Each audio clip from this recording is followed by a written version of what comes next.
Guys, ഒടുവിൽ കാത്തിരിപ്പിന് വിരാമമായിരിക്കുകയാണ് Drishyam 3. First of all happy birthday ലാലേട്ടൻ്റെ ബർത്ത്ഡേൻ്റെ അന്ന് തന്നെയാണ് നമ്മുടെ ഈ സിനിമ ഇറങ്ങിയിരിക്കുന്നത്. And it's written and directed by the one and only Jeethu Joseph. പുള്ളീൻ്റെ ആദ്യ 2 ചിത്രങ്ങൾ ഏത് തലത്തിലാണ് ഇരുന്നത് നമുക്കറിയാം.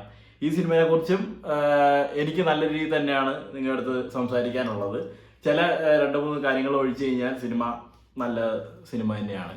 അപ്പോൾ ഈ സിനിമ കാണുന്നതിന് മുമ്പ് നിങ്ങൾ ദൃശ്യം 2 കണ്ടിരിക്കണം. കാരണം പക്ക ദൃശ്യം തീരുന്നിടത്താണ് ദൃശ്യം 2 തുടങ്ങുന്നത്.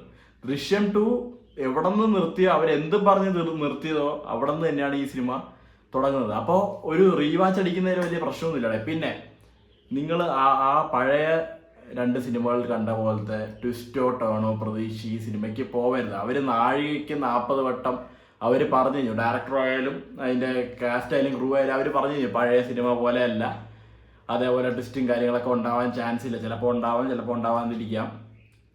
ഈ സിനിമ കംപ്ലീറ്റ്ലി ഫോക്കസ് ചെയ്യുന്നത് ജോർജ് കുട്ടീൻ്റെ ഫാമിലീൻ്റെ ഒരു ഇമോഷണൽ സൈഡ്, ഒരു ആഫ്റ്റർ മാത്താണ് മൊത്തത്തിൽ സിനിമ. ആ ഒരു സംഭവങ്ങൾക്ക് ശേഷം ഇപ്പം എല്ലാവർക്കും കാര്യം അറിയാണേ. കാരണം ആ സിനിമ നമുക്കിനി മനസ്സിലാവും. ഇനിയിപ്പോൾ കേസിലോട്ട് പോകാനൊരു ലീഡില്ല. ആ അസ്ഥിയാണെങ്കിൽ പുള്ളി ആസിഡ് ചെയ്ത് കത്തിച്ച് കളഞ്ഞു. ബാക്കിയുള്ളത് അവർക്ക് ബലിയിടാൻ കൊടുത്തു കഴിഞ്ഞു. കോട്ടിന്ന് വരെ ഈ കേസ് തള്ളിപ്പോയി. അപ്പൊ ഇനി എന്താണ് അടുത്ത ഒരു സംഭവം? ഈ 2 ഫാമിലിക്ക് ഒരു സൈഡിൽ നിന്ന് ഒരു നീതി അവർ ഉണ്ടാക്കിയെടുക്കാൻ നോക്കിയെങ്കിലും മറ്റേ ഫാമിലിക്ക് ഒന്നും കിട്ടാതെ ഇരിക്കുകയാണ്. അവർക്ക് കാലങ്ങൾ പോകുന്തോറും അതിന്റെ ഫ്രസ്ട്രേഷൻ, അതിൻ്റെതായ മാനസിക പ്രശ്നങ്ങൾ, ഒരിടത്ത് ജയിക്കാൻ പറ്റാത്ത, അല്ലെങ്കിൽ സ്വന്തം മോൻ എന്ത് പറ്റിയെന്നറിയാതെ വേറൊരാൾ കൊന്നു കളഞ്ഞിട്ട് നമ്മളിങ്ങനെ ടെൻഷൻ അടിച്ചും അല്ലെങ്കിൽ ഇമോഷണലി വീക്കായിട്ടിരിക്കുന്ന സിറ്റുവേഷനിൽ ആ ഫാമിലി നല്ല രീതിയിൽ ജീവിക്കുന്നല്ലോ എന്നൊക്കെ കാണുമ്പോഴുള്ളൊരു സംഭവങ്ങൾ മാത്രം അങ്ങനത്തെ ഒരു സൈഡിലോട്ട്, ആ ഒരു എന്താ പറയുക, അങ്ങനത്തെ ഒരു സൈഡിലോട്ട് ചിന്തിച്ച് അങ്ങനെ ഒരു കഥ ഉണ്ടാക്കി അതിന് നല്ലൊരു സ്ക്രീൻ പ്ലേ കൊടുത്തെടുത്തൊരു സിനിമയാണ് ദൃശ്യം 3 എന്ന് ഞാൻ പറയും. ഈ സിനിമയ്ക്ക് വേണ്ടി വർക്ക് ചെയ്തിരിക്കുന്ന DOP സതീഷ് കുറുപ്പ് ആയാലും, edited by VS Vinayak, music by Anil Johnson, ഇവരെല്ലാവരും പഴയ സിനിമകൾക്കൊക്കെ എന്താണ് ചെയ്തിരിക്കുന്നത് അതേപോലെ തന്നെ നല്ലൊരു ടെക്നിക്കൽ ബാക്ക്ഗ്രൗണ്ട് ഈ സിനിമയ്ക്ക് ഒരുക്കി കൊടുത്തിട്ടുണ്ട്. അത് നൈസായിട്ട്. പിന്നെ ലാലേട്ടൻ, ഈ സിനിമയിൽ ലാലേട്ടൻ്റെ സട്ടിലായിട്ടുള്ള ഇഷ്ടം പോലെ സാധനങ്ങൾ നമുക്ക് കണ്ട് ആസ്വദിക്കാനുണ്ട് സിനിമയിൽ. പിന്നെ സിദ്ദിഖയ്ക്ക് ഈ കഴിഞ്ഞ 2 സിനിമകളിൽ പുള്ളിക്ക് റോൾ കുറവായിരുന്നു. ഈ സിനിമയിലോട്ട് വരുമ്പോൾ അത്യാവശ്യം നല്ലൊരു റോൾ കൊടുത്തിട്ടുണ്ട്. അത് നല്ലോണം വർക്കായിട്ടുണ്ട്. മുരളി ഗോപി ആയാലും നല്ലോണം ചെയ്തിട്ടുണ്ട്. മീന, അൻസിബാസൻ, എസ്ത്രനിൽ ഇവരെല്ലാവരും കൊടുത്ത റോള് നല്ല ഭംഗിയായിട്ട് തന്നെ ചെയ്തിട്ടുണ്ട്. ഫസ്റ്റ് ഹാഫ് നമ്മൾ എന്നും കാണുന്ന പോലെ ദൃശ്യം സിനിമകളിൽ കാണുന്നത് പോലെ തന്നെ ഫസ്റ്റ് ഹാഫ് കംപ്ലീറ്റ് എന്താ പറയുക, ഒരു ഫാമിലി സെറ്റപ്പും പരിപാടിയും അവരുടെ ഇനിയുള്ള അപ്ഡേഷൻസും കാര്യങ്ങളും. കാര്യം പറയില്ല, കല്യാണത്തിന്റെ ആലോചനകൾ, മൂത്ത പെൺകുട്ടിയുടെ കല്യാണം, അങ്ങനെയൊക്കെ പറഞ്ഞ് പോകുന്ന ഒരു ഫസ്റ്റ് ഹാഫും ഇന്റർവെൽ ബ്ലോക്കിൽ നല്ലൊരു സംഭവം, ഈ പടത്തിന് ഒരു ജീവൻ വെപ്പിക്കുന്ന ഒരു ഇന്റർവെൽ ബ്ലോക്ക് കൊടുത്തു. സെക്കൻഡ് ഹാഫ് അവിടെ നിന്ന് പടം അങ്ങ് പിടിച്ചങ്ങ് കയറിയാണ്.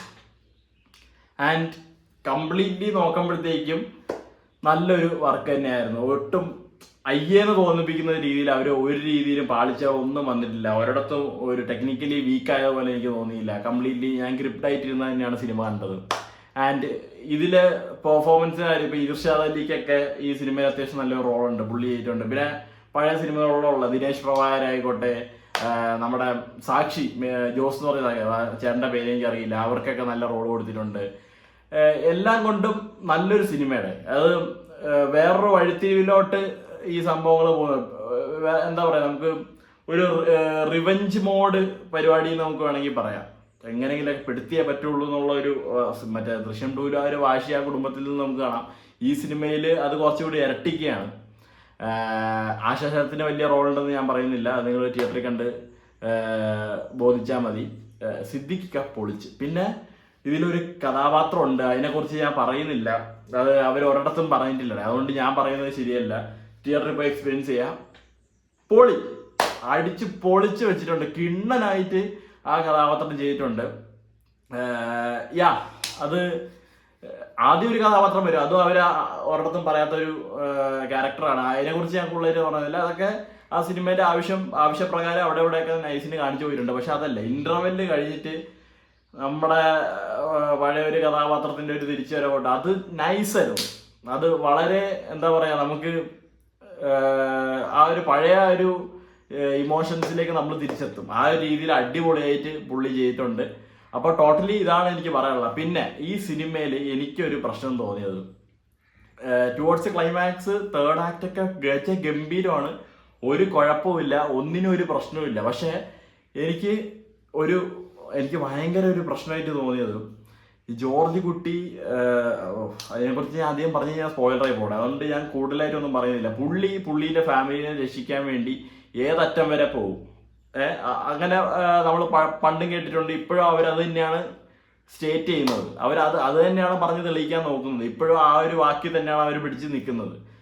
അതിന് ഈ സിനിമയിലൊരു കുറച്ച് ടുവേർഡ്സ് ക്ലൈമാക്സ് കുറച്ച് സീൻസൊക്കെ കാണിച്ചു. അതെന്താന്ന് ഞാൻ പറയുന്നില്ല, പറഞ്ഞു കഴിഞ്ഞാൽ അത് ശരിയാവത്തില്ല.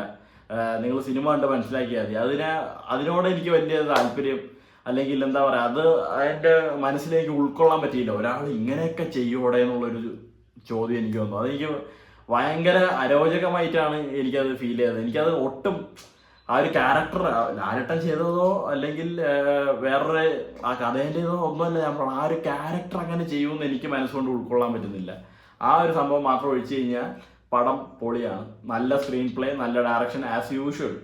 പുള്ളി ദൃശ്യത്തിന് വേണ്ടി എന്താണാവോ ചെയ്യാറുള്ളത് അതേ ബീജിയവും അതേപോലത്തെ നമ്മുടെ മുരളി ഗോപിൻ്റെ ഡയലോഗ്സും ഒപ്പം കുറേ കാര്യങ്ങളും, അതിനെക്കുറിച്ച് ഞാൻ പറയുന്നില്ല. നമുക്ക് എന്താ പറയുക, കൈയടിച്ച് വിസിലടിക്കാനുള്ള കുറേ സംഭവങ്ങളൊക്കെ സിനിമയിൽ അവർ ഒരുക്കി വെച്ചിട്ടുണ്ട് എന്ന് പറഞ്ഞ് ഞാൻ ഇവിടെ നിർത്തുകയാണ് guys. So that's all with Drishyam 3. എനിക്ക് സിനിമ ഇഷ്ടപ്പെട്ടു. ഇതിൻ്റെ പേഴ്സണൽ ഒപ്പീനിയൻ മാത്രമായിട്ട് കണക്കാക്കുക. നിങ്ങളെല്ലാവരും സിനിമ കണ്ട്, എല്ലാവരും സിനിമ കാണും, എല്ലാവരും സിനിമ കണ്ട് സിനിമേനെ വിലയിരുത്തുക. ആൻഡ് നന്നാവട്ടെ, നന്നായി പോട്ടെ. എനിക്ക് ശരിക്കും എന്താ പറയുക, ഞാൻ അവരെ പറഞ്ഞ ആ ഒരു വാക്കിനോട് നീതി പുലർത്തിയിട്ടുണ്ട്. അവരെന്താണ് പറഞ്ഞത് അതിന് അതേപോലെ തന്നെ സിനിമ എടുത്ത് വെച്ചിട്ടുണ്ട്. വലിയ പ്രതീക്ഷയും കാര്യങ്ങളൊന്നും ഇല്ല, ഒരു എക്സൈറ്റ്മെന്റ് ഉള്ളിലുണ്ടായിരുന്നു, ഇല്ലെന്ന് ഞാൻ പറയുന്നില്ല. എന്നാലും നമ്മൾ വിചാരിക്കുന്ന പോലെ കഥ പോകരുത്, നമുക്ക് വേണ്ടത് മറ്റേ ട്വിസ്റ്റും കൊണ്ട് മാത്രം ഒരു സിനിമ പോകരുതെന്ന് വിചാരിച്ച ഒരാളാണ് ഞാൻ. ആ ഒരു വിചാരണയിൽ വെച്ച് നോക്കുമ്പോഴത്തേക്കും ഈ സിനിമ എനിക്ക് പേഴ്സണലി വർക്കായി.